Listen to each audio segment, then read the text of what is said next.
Good afternoon, ladies and gentlemen. Please join me in welcoming our television and webcast viewers. My name is Fred Mifflin, President of the Canadian Club of Toronto. Viewers, we are very pleased that you are participating with us today. For 120 years, the Canadian Club has been proud to provide a forum for leaders in every aspect of society to share their ideas with us and to challenge our thinking. We're committed to providing a welcoming venue for discussion and debate on issues that impact our daily lives. Through our programs and activities, we offer access to dynamic political, business, and public figures from across our country and around the world, like today's guest speaker, the Honourable Brad Duguid. Before I formally introduce the Minister, here's a snapshot of some of our upcoming events. On Friday, November 18th, Newfoundland and Labrador's Premier, the Honourable Dwight Ball, will speak about his province's plans for sustainable growth. And on Wednesday, November 23rd, the Honourable Bob Chiarelli, Ontario's Minister of Infrastructure, will address the club on his government's plans for infrastructure development in Ontario. To order your tickets or to learn more about the club, please visit our website at canadianclub.org. You can also join the conversation via Twitter and Instagram by following us at CTNCLUBTO or by using that hashtag. I want to express special thanks to our Ontario series sponsors, Bruce Power and the Carpenters District Council of Ontario, and also to today's event sponsors, Bombardier and DealNet Capital. Thank you for your generous support.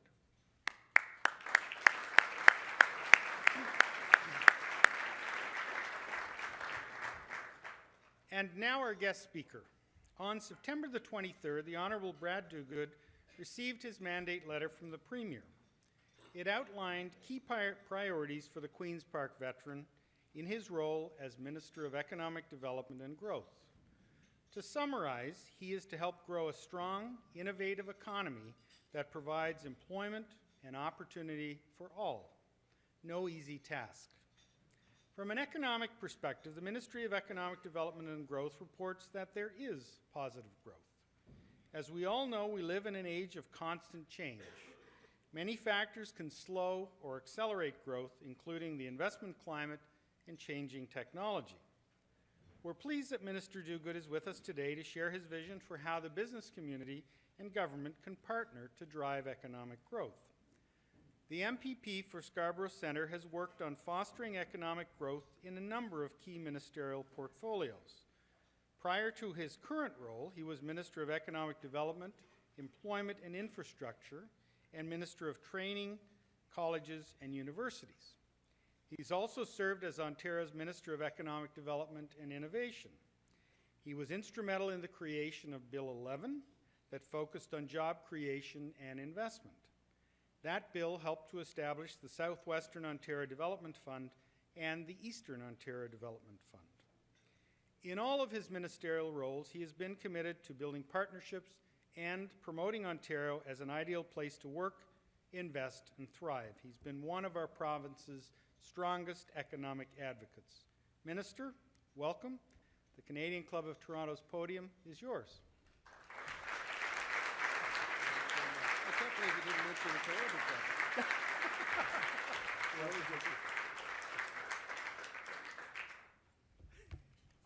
Well, thank you so much, Fred. And I said to Fred as I came up, Fred's originally from Newfoundland, and one thing that's not on my resume, and the media are here today and they might want to write about this or go back in time and see if people have stories about it, but I used to DJ in a club called the Caribou Club out in the East End, which was about 200 to 300 Newfies and it was famous in Newfoundland, that would come and party every Friday and Saturday night, and we'd have live rock bands there. And I thought you looked familiar, Fred, and I'm beginning to think you're one of those guys I helped throw out of that place a couple times. But it is absolutely great to be here. Fred, thanks for that introduction. Thank you to the Canadian Club for inviting me here to join you here today.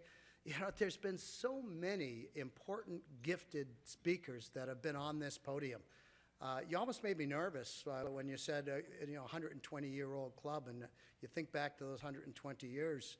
And then you said that this is on TV, and I didn't realize that. And then I look over and I see the kids' table over here with all the media that have come, and I thank them for coming all the way from Queen's Park to the Royal York to join us. I really am honored to be here with each and every one of you here today. And I have been here before. I'm one of those guests that have been privileged to be invited back. So I don't know what I said when I was here last time. It was April of 2010, I believe. I don't even know what ministry I was in at that point in time. Don't remember what I said. And if you remembered, I probably wouldn't have been invited back. But I'm pleased to be here. And I think back, it's been a long time since I've been here. So I miss you all. At the same time, when I look out, I can see that many of you I see on a weekly basis. So I don't miss you that much. But when you think about the time since the last time I was here, since 2010, a lot has changed in the world. But when you think about just the last week alone, a lot has changed in the world. I mean, think about it. President-elect Donald Trump. Most of us would never, ever have thought we'd utter those words. But now, I know this speech was billed originally as to talk about the new economy, and we're going to get to that. But the fact is, I know there are a lot of Canadians who have been just a little bit knocked off balance by Donald Trump's election win last week. And I think it's really important that we talk about that a little bit. I think it's important that we also quickly regain our footing. While Donald Trump's victory may present some very potential challenges for Ontario that we can't underestimate, I believe it also provides opportunities. At the same time, it is crucially important that we continue our relentless efforts to lead the new economy.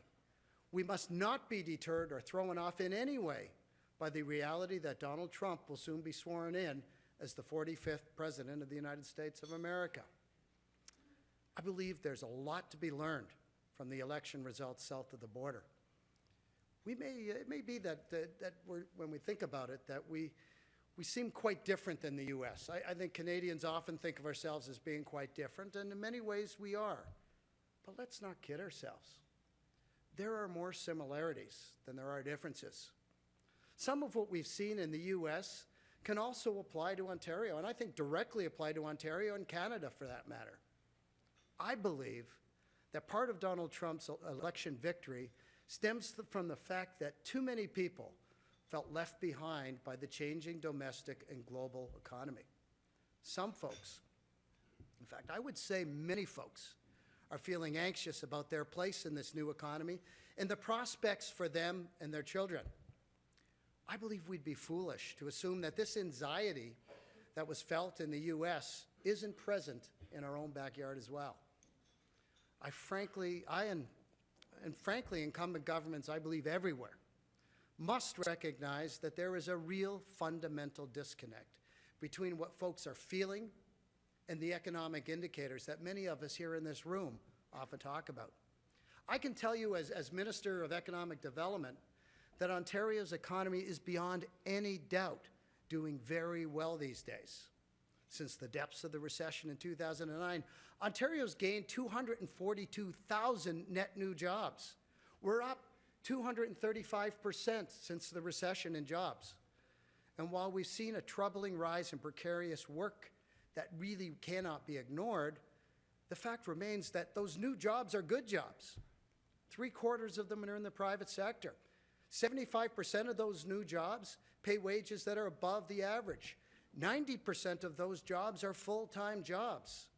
In fact, we're doing even better in Ontario now than we were before the financial crisis, with employment 5.5% above the pre-recession peak.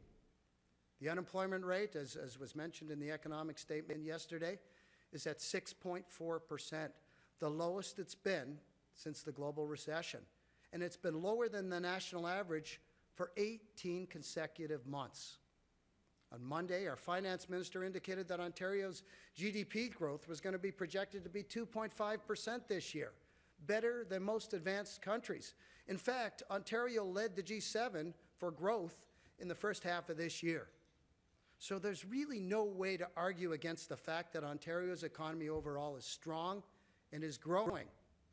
But what I believe Donald Trump tapped into in the U.S., what I believe we in Ontario would ignore at our peril, is the reality that not all Ontarians, not all Canadians, not all regions of our country or our province are feeling included in Ontario's growing prosperity. Some folks feel that they've been left behind, and I think with good reason. I think in some cases, the truth is they have. There are many blue-collar and service workers who lost good-paying jobs in the last recession. Some never recovered and are still outside the labor market. Some have found work, but at a lower wage or part-time work or temp work.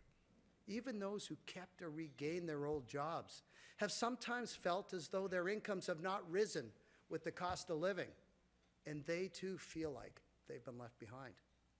Our manufacturing sector was hit very hard during the last recession. The good news is our manufacturing sector has experienced very steady growth ever since. It remains an important part of our economy. Its future remains incredibly bright.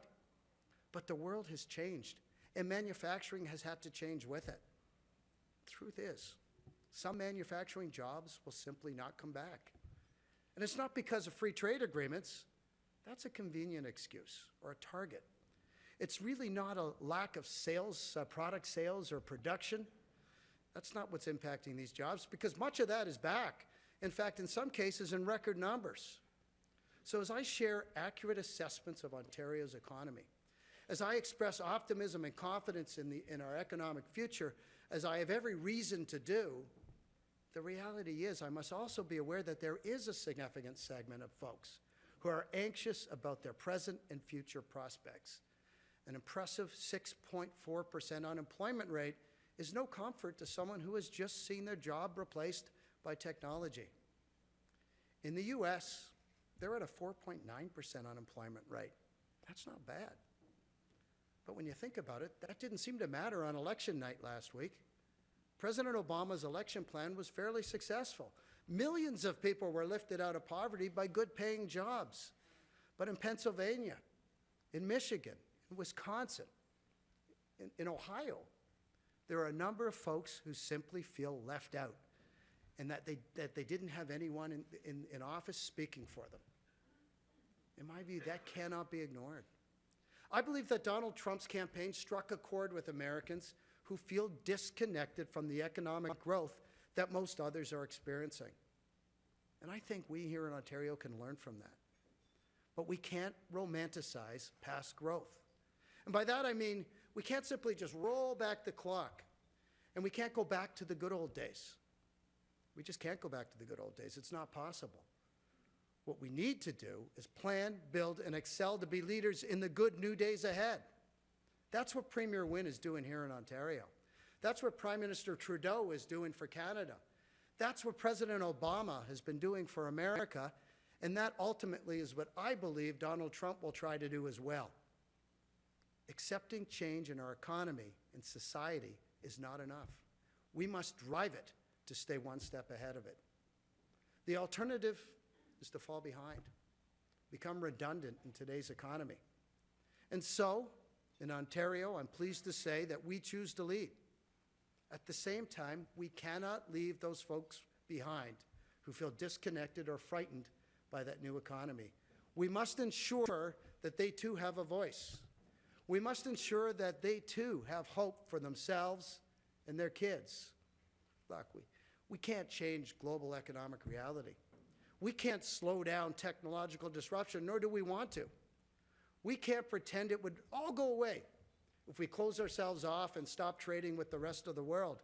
That's just not true. That would mean stagnation, job losses rather than job gains. Romanticizing past growth abdicates our responsibility to build a strong, globally competitive economy for our kids. At the same time, I sense a collective feeling of anxiety about the question, what does a Donald Trump administration mean for Canada's economy and for Ontario's economy? And to that, now that I've had a few days to recover from the shock of the election results, and I think like all of you, to catch up on our sleep after staying up till 3:30 in the morning to get those election results, I think it's time for all of us just together to take a huge, deep, collective breath. Now, come on now. I didn't see you do it. Come on. You need it. Namaste. And I'm not a yoga guy, Eleanor. Eleanor McMahon, our Minister of Cultural Tourism, she probably takes yoga. I've tried it a few times. My body's just not that flexible, but the breathing stuff is good. I'm not at all convinced that the rhetoric we heard in the campaign will transfer into serious problems for Ontario or Canada. I'm not ignoring it either. I think we have to take the potential challenges seriously, and we have to keep our eyes on it, but I think we have to keep it in perspective. And now that I've had an opportunity, and many of us have had an opportunity to emotionally remove ourselves from the result, it's now time for us to take a very clear look at what we really think is likely to happen. Look, the fact of the matter is, it's in the best interest of the United States to continue its trading relationship with Canada. It's that simple.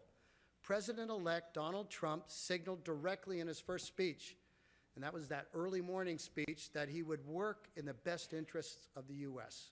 All presidents would want to do that. All presidents should do that. He also said that he would do his very best to be fair and work with his partners abroad. So when it comes to Ontario and Canada, once you do the math, trade with our jurisdiction is crucial, absolutely crucial, to the new president's efforts to create jobs and grow that U.S. economy. Make no mistake, they need us nearly as much as we need them. The fact is, the president cannot achieve his economic goals without a vibrant, fluent trade and border with Ontario and Canada. I suspect he knows that already. If not, I suspect he soon will. President-elect Trump will soon be informed that Canada and the U.S. do $687 billion of trade every single year. $687 billion. Half of that comes from here in Ontario. I mean, just look at our auto sector. It's actually one big Great Lakes auto cluster. It's the biggest in North America. Ontario and Michigan combined produce more vehicles than all of Mexico. The average vehicle produced in Ontario or Michigan crosses the border 7 times.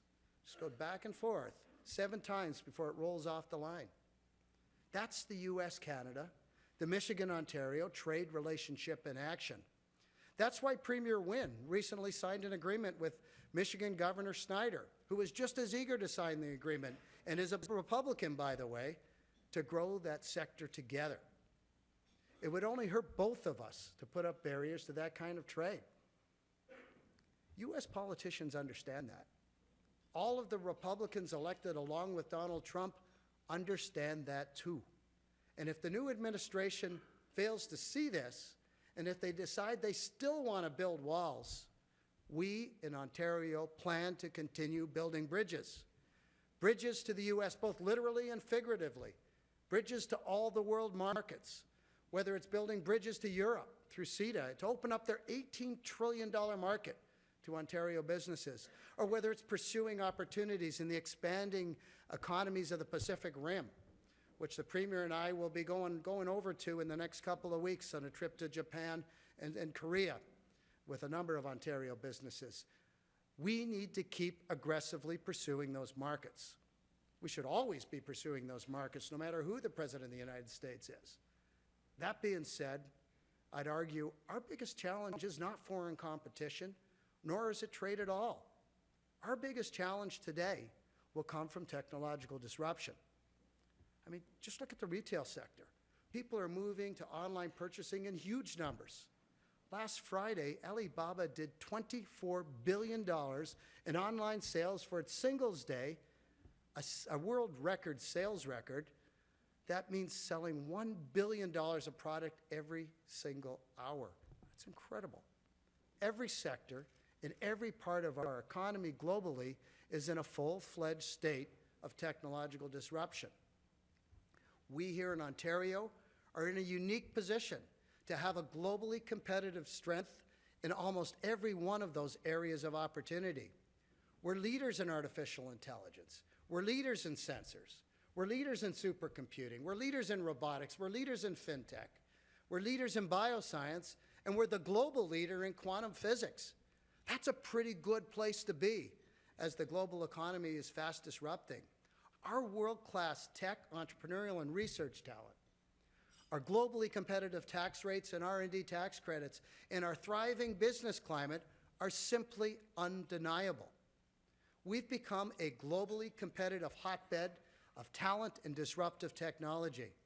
So much so that when I go abroad to attract investment to Ontario, it's no longer a sales pitch I'm giving, it's a compelling, factual business case. You know, last week I watched a TV program. Bruce Croxon is the host of a BNN show called Disruptors. I recommend it. I think it's a pretty new show because I'd never seen it before. Watched a few shows since. What Bruce said was this. He said that while the Trump administration is causing some anxiety in the tech sector in California, and I can tell you I was just there about a month ago, and that was the talk of California and the tech sector. They're not sure how they see themselves in a future Trump administration. And while many in the Valley are looking to Ontario as a greener pasture for future growth, and I have no problem with that, they're welcome to come here. We welcome their investment. We welcome those startups for sure. The fact is that we were already attracting this attention long before Donald Trump became president-elect of the United States. That being said, we're at an inflection point. The window of opportunity is small, and it's beginning to close. Our ability to take advantage will depend on if our future, in fact, our ability to take advantage will depend on whether or not we can seize this opportunity to be a global leader or become yet another aspiring follower. So we must seize this moment in time. We must ensure that we seize this momentum while we have it. We must ensure we seize it while we have the talent to succeed. And if we're not diligent about staying at the cutting edge, if we drop our guard for a mere millisecond and coast, we'll go from leaders to followers faster than most Ontarians will even realize that we're in this position of leadership in the first place. And that's why I'm truly excited to lead Ontario's Business Growth Initiative.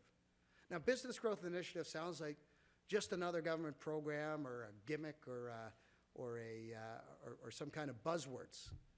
It's not words. It's not a gimmick. It's not talking points. It's a plan that recognizes not only where we're strong, but more importantly, where we're weak. We're great at startups. I recently heard at the Ontario Economic Summit last week that we're second in the world per capita when it comes to startups. Now, I haven't fact-checked that yet, but I know we're doing really, really well. Our challenge is to ensure that our entrepreneurs move those startups to scale-ups and move those scale-ups so they can become globally competitive companies and that they can operate that here in Ontario. That means we have to help our fast runners run faster. And we have to focus on those companies in Ontario that have the greatest potential for growth. In many ways, it says goodbye to those feel-good, spread the peanut butter type approaches of government trying to do everything for every sector, for every company. That approach might make us feel good, but in this fiercely competitive global economy, we must focus on where we're strongest. Being good no longer cuts it in this new economy. You only succeed when you're great. And I see this young gentleman here nodding his head vigorously, but it's true. It's about helping those in our economy that are like those scrappy 12-person companies, e-commerce companies you'll see down in Liberty Village. It's helping them become the next Shopify. It's about stemming the tide of startups being lured to the valley in search of the investment dollars that they need to grow, but also encouraging them to continue to think globally. And so today, I'm thrilled to announce a brand new $32 million scale-up voucher program for fast-growing companies. One of the things I've heard most often from our entrepreneurs is the need for companies to get financial support at the precise time when it makes the biggest difference in their company. Here's something I think might appeal to some of the business folks in the room. This is an example of government finally adapting to move at the speed of business. We're going to provide immediate access to specific resources for our high-growth companies precisely when they need it. Businesses that qualify will get resources through this program as quickly as a week, 7 days. Not the 2 months that it sometimes takes us, or the 6 months it sometimes takes us to flow this funding. Now, it can help them do things like hire a world-class chief technology officer to get their tech to market, or it can help them head over to an international trade show to help land an order. We're not talking about huge investments here most of the time. We're talking about sometimes just small help that companies need just to get across that threshold to go from a startup to a scale-up, or a scale-up to go global. I think this program's really going to help. I also want to tell you about our Small Business Innovation Challenge. Another thing that entrepreneurs have told me over the years is they're not always interested in direct government funding at all. What they really prefer is a government contract that provides a platform for them then to go global. You know, this is important because at the same time, governments need the disruptive technology and innovation that only startups can provide. So we're investing $29 million to encourage businesses in Ontario to provide cutting-edge solutions to some of the problems we face as a government. Whether it's clean tech, whether it's smart infrastructure, digital economy type solutions, whatever.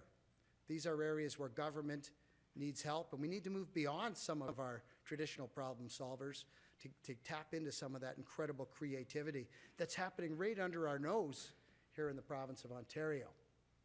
I believe if we fulfill our promise of becoming a global leader, that we will have an opportunity to build a stronger economy for that next generation. But we must support our growth companies in their efforts in order to become that global leader. The results of our efforts to make Ontario a global innovation leader are paying off. I mean, just look at our auto sector. Over $1.5 billion of new investment was announced just in the past couple weeks alone. That supports over 100,000 auto jobs and hundreds of thousands of jobs in communities like Windsor, Oshawa, St. Catharines, Woodstock, Oakville, and Brampton. But also look at GM's decision to hire 1,000 Ontario engineers and technicians. That's just as exciting. They're going to build a globally competitive R&D center there to drive their innovation efforts in the connected and autonomous vehicles.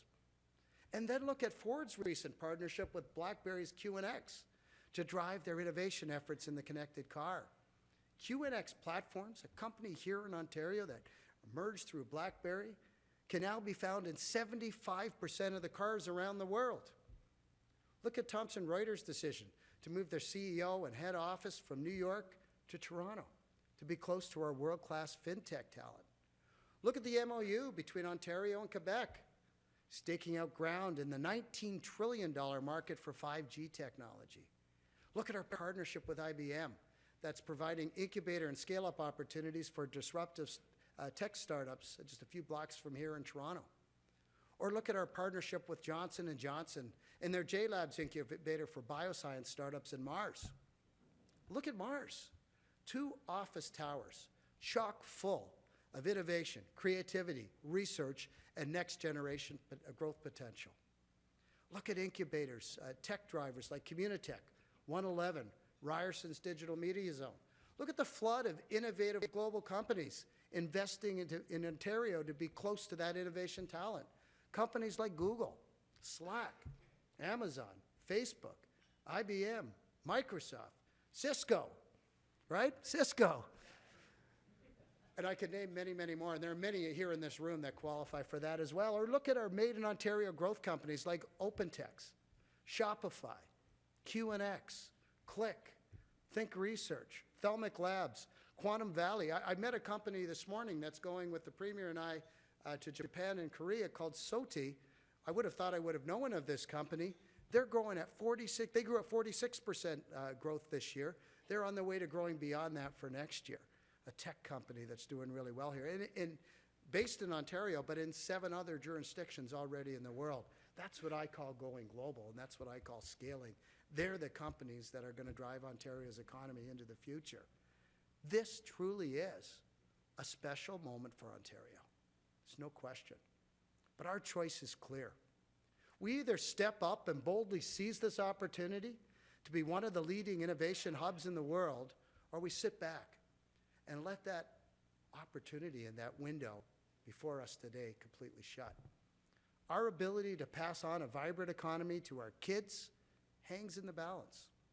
All the stars are aligned for Ontario to lead.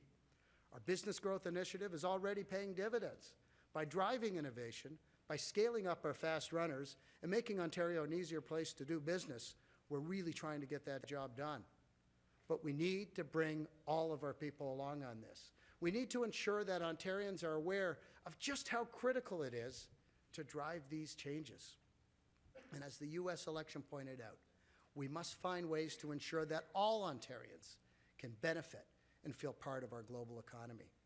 That's why we made post-secondary tuition free for lower-income families. That's why our Youth Employment Fund has found jobs for over 25,000 young people. That's why we've provided greater access to people with disabilities to find jobs. That's why we're investing in infrastructure projects that are putting 100,000 people every single year in the province of Ontario to work. That's why we've aggressively sought auto investments in this province to sustain tens of thousands of middle-income workers in this very important sector for our economy. If we can provide a voice for those who feel they've been left behind, if we can continue to work together as we have in the past, and I believe we will in the future, if we continue to strive to lead tech disruption, which I believe we are, if we maintain a healthy and competitive environment to invest and do business, then together we will succeed in fulfilling our chief responsibility to build a new generation economy that we all will be proud to pass on to our kids and our grandkids. Thank you so very, very much. Thank you.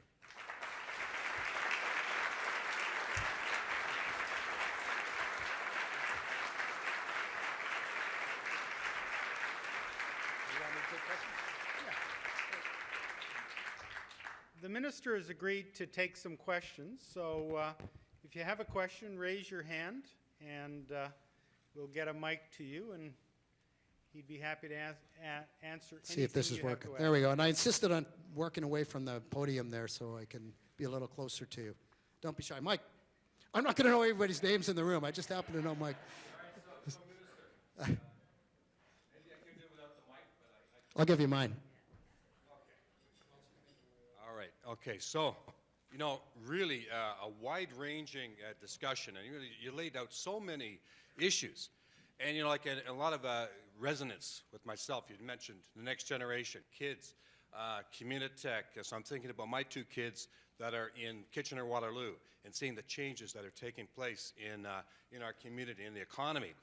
But I also think you really raised a lot of, you know, benchmarks that really need to be addressed. And one, you talked about disruptors. And I'll say on behalf of the Carpenters Union, we recognize that disruptors in our industry are yet to come. So we have to accommodate that and prepare for that. And one of the ways that we're doing it is through collaboration.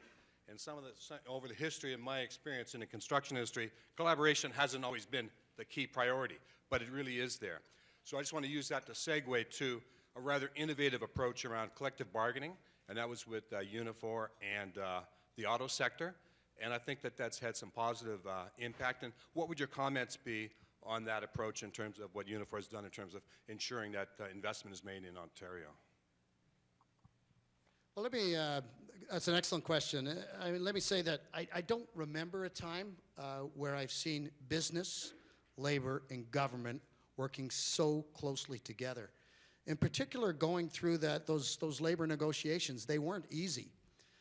And it took a lot of courage for Unifor and Jerry Dias to recognize that their first priority had to be to preserve those jobs and get that $1.5 to $1.7 billion of investment here.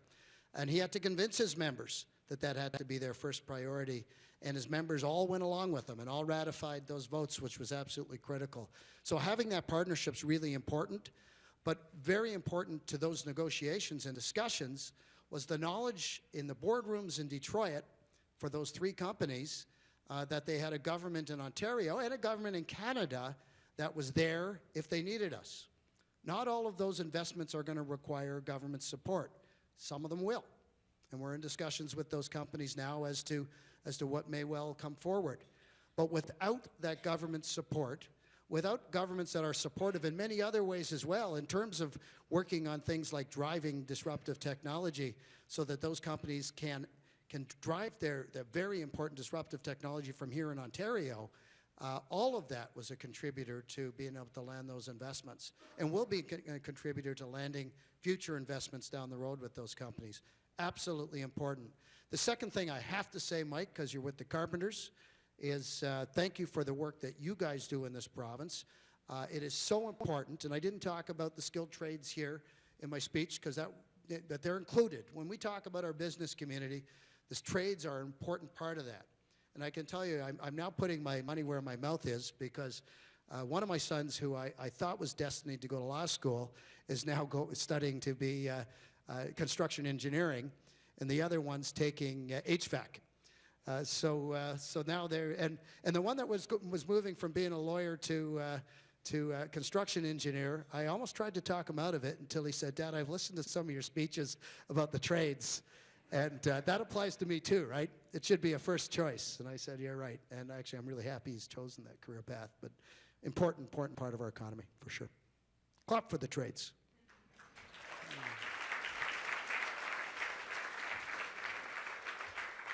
And don't be shy. Let's get some questions going. Ask some tough questions. The media are here. They know I can handle those tough questions. Yep. You mentioned in your speech that economic indicators that we use don't always give a full, comprehensive, holistic view of the economy, like GDP and productivity and those type of numbers. What numbers do you think we should start looking at in the future in terms of better indicators? Well, I'm not sure it's about the indicators. I don't know if there's flaws. I don't think there's flaws with the indicators themselves. I think it's just we have to be sensitive to the fact that even though we're growing at 2.5% and leading the G7, and we've seen 642,000 net new jobs created, that's all good news. There are folks that still aren't feeling that prosperity.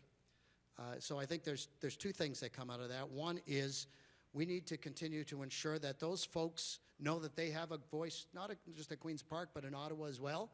They need to ensure that we understand some of the challenges that they have. And we as governments need to make sure we're doing everything we can to bring them into that prosperity.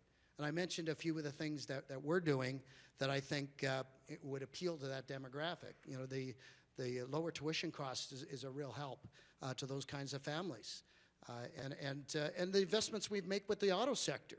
Those are those middle-class, middle-income jobs that are so important to us that we want to continue to maintain. I know there's a number of folks here from the tech sector, and that's really important. We're second in North America in ICT next to the Valley. Great place to be. Great place for the next generation economy.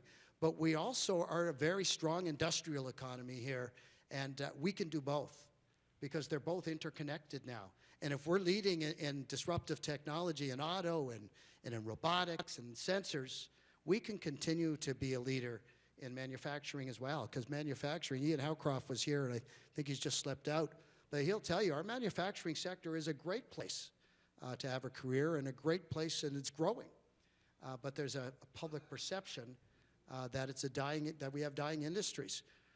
Look, any dying industries in this province died off during the global recession. Those industries that are left are in a growth mode now, and pretty much all of them are growing, whether it's aerospace, whether it's auto, whether it's all the other manufacturing that we do across the province, or whether it's food processing, which is another form of manufacturing where we're again second to California and North America at. So these are all important parts of the economy, and we need to speak to all Ontarians and all Canadians when we're doing public policy. Have time Yes. for one more question right here. Thank you.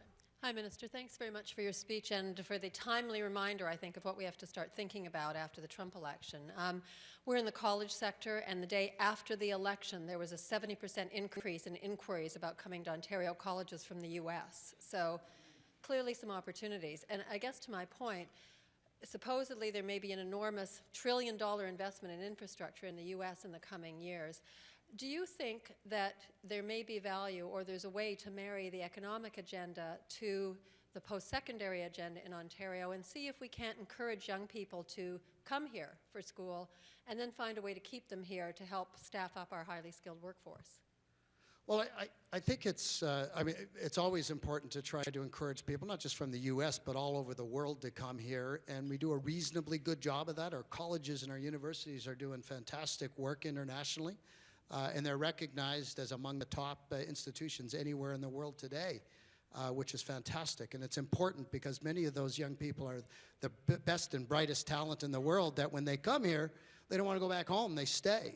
So we do get a lot of that.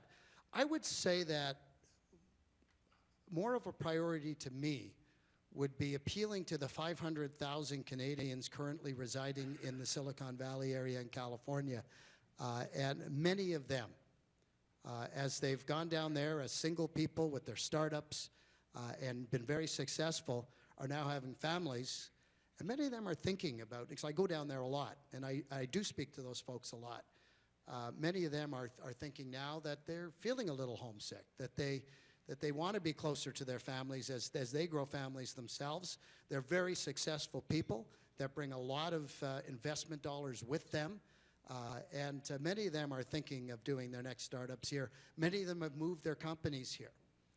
So it's not I'd love to see it as a huge flow happening, but it's happening more than it's happened in the past. So I think there's a huge opportunity right now, and yes, there's no question. You see the news. There's folks in California that aren't feeling exactly connected to what's happening, in the rest of the U.S. I get that. My view is ultimately that will probably simmer down, depending on what the new president does. But I think the new president, his intentions are going to be good, and I expect to see him reach out. I expect to see him reach out soon. I'm not advising him, so I don't know what he's going to do. But I expect to see him reach out soon to those in the U.S. that are feeling anxious about his presidency. And my expectation is when that happens, things will simmer down a little bit. But the reason I made that quote from Mr. Croxon from that Business News Network show is he's bang on.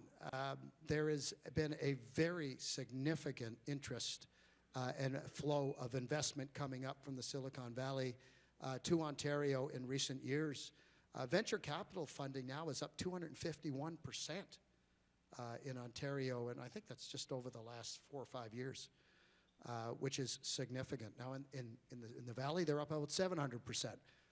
We've gone, though, from 14th in North America for venture capital to 6th.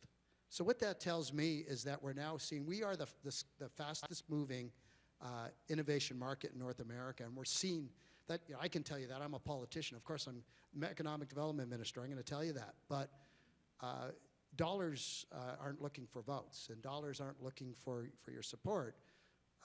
That's the true measure, in my view, that we're having success when we see us moving that far up the rankings in terms of venture capital. Those folks are voting with their dollars, and that's great news. That's great news for Ontario, and it's really because of our talent. It's because of the incredible innovation, talent, and the entrepreneurs that we have here in Ontario that are seen now as the best in North America, if not the best in the world. And really what my speech was about is, regardless of what happens with regard to relations with the U.S., and I'm optimistic they'll go reasonably well, our strength is the strength you want to have in this fast disrupting global economy, and that's the strength of talent, innovative thinkers, and startup companies that are second to none in the world.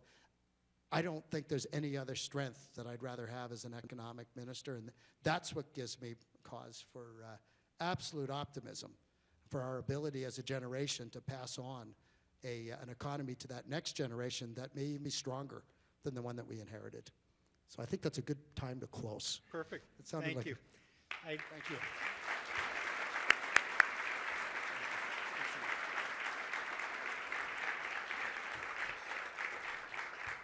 And I'd now like to ask Canadian Club Director Willa Black to formally thank the minister. Thank you very much, Fred. Minister Duguid, on behalf of the Canadian Club of Toronto, I'd like to thank you for so eloquently outlining the details of your vision for economic growth and prosperity in Ontario, and for being so enthusiastic and passionate about it. Fantastic. I'd also like to thank you for your candid comments about recent political events in the United States. As we all know, Ontario's economy is deeply tied to that of our neighbor to the south, so we appreciate your forward-looking thoughts on that today. An innovation-driven economy, in your words, the hotbed of talent and disruptive technology, one where everyone can participate and benefit from economic growth, is the way forward for Ontario for sure. We are excited by the plans that your ministry is working on, especially some of the specific initiatives that you mentioned today. The Scale-Up Voucher, the Small Business Innovation Challenge, scaling startups, focusing on innovation, and ensuring that Ontarians have the skills for the jobs of today and tomorrow. All these things will absolutely position us to, again in your words, succeed and lead. Now, more than ever, the importance of collaboration and partnership are vital to economic development and growth, and your examples underscore this fact. We're energized by the experience, enthusiasm, and results that you bring to your portfolio. You certainly have a complex and ambitious mandate. What we believe that with your vision and your leadership, that we will seize this moment in time and help our fast runners run faster. Please accept our best wishes as you continue to advocate on behalf of Ontarians for a prosperous and dynamic tomorrow. Thank you.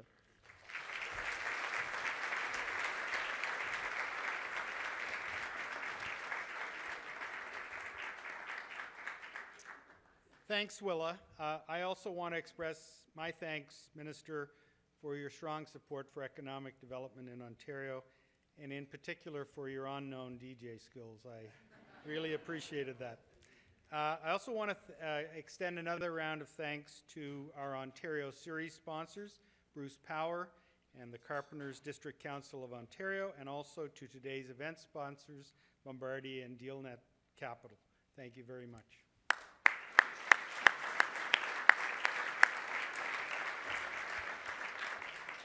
This concludes our program today, which will be broadcast on Rogers TV in the days to come. We're grateful to Rogers TV and 680 News for their continuing promotion of Canadian Club events. I also want to thank mediaevents.ca, Canada's online event space, and VVC for live streaming today's event. To learn more about the club, please visit us at canadianclub.org. Thanks everybody for joining us today. We look forward to seeing you at another of our events in the near future. Have a wonderful afternoon. Thank you.